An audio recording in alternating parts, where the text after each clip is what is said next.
Hello, welcome back to 4-H STEM with Jonathan and Michelle, and I'm your special guest today, Lauren Martin.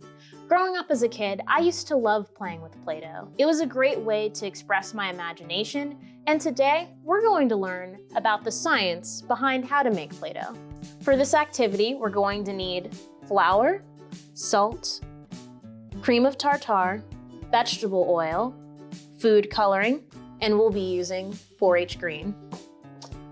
A bowl, or you can use bags, gallon bag, or individual bags if necessary, as well as a large pot, measuring cups, and a spoon.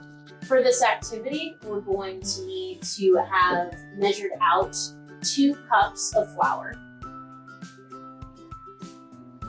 as well as 3/4 cup of salt. And then finally, for the dry section, we're going to have 4 teaspoons of cream of tartar.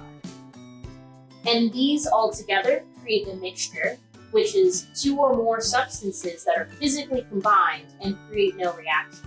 So if I were to stir this, it would still be all separate ingredients, but in the same mixture. Next, we're going to be adding 2 cups of water to our glass. And we will be making another type of mixture known as a homogeneous mixture. And the difference between a regular mixture and a homogeneous mixture is that it has a solute which dissolves into a solvent. So our solute is the food coloring, which you can see is blending in with the water. And it's homogeneous because you can't actually see the difference between the two, even though they can actually be separated, such as salt and water, where you can heat up the salt and the salt water and it will separate. And next we're going to add 2 tablespoons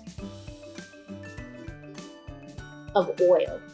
You can see that the oil goes straight to the top, and that's because it's less dense. Like we learned in our previous video in the past, the How to Make a Lava Lamp video, you can see that it's less dense than the water.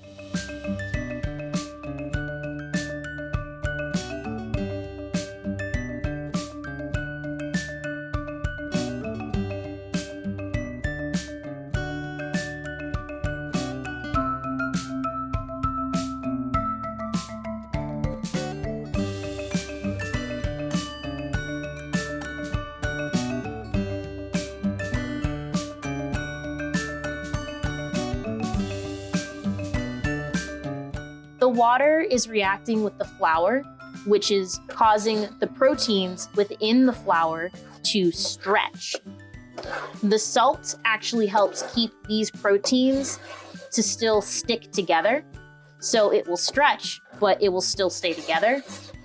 And then the cream of tartar is helping with the elasticity of this. So it will retain its shape, even though it will stretch.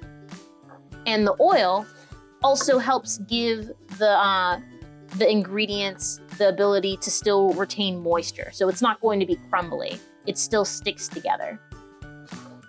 And this is going to create an entirely new substance once we're done, which will be in a couple of minutes. Make sure to keep on stirring in the meantime.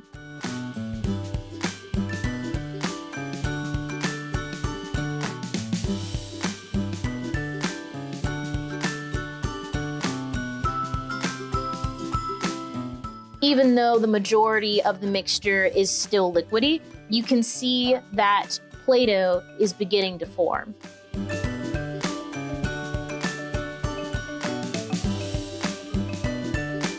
You're going to want to stir this until a ball begins to form. Right now it's a little bit too liquidy still, but it will harden up rather quickly at this stage.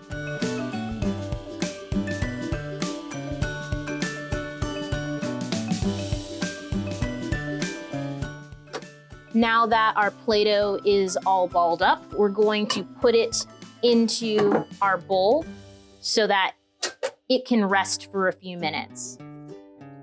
There are many different types of Play-Doh that you can make. So you can add glitter if you want, or you can create your own multitude of colors using this simple method.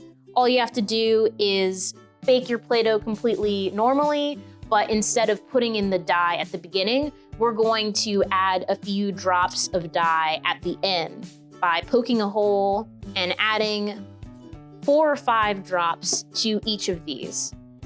And this is why we have smaller bags, so that we can make smaller amounts of Play-Doh.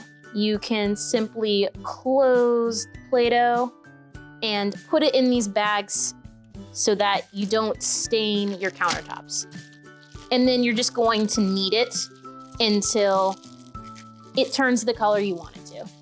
What kind of fun shapes will you make with your Play-Doh creations? If you will, please share your results on our social media listed below.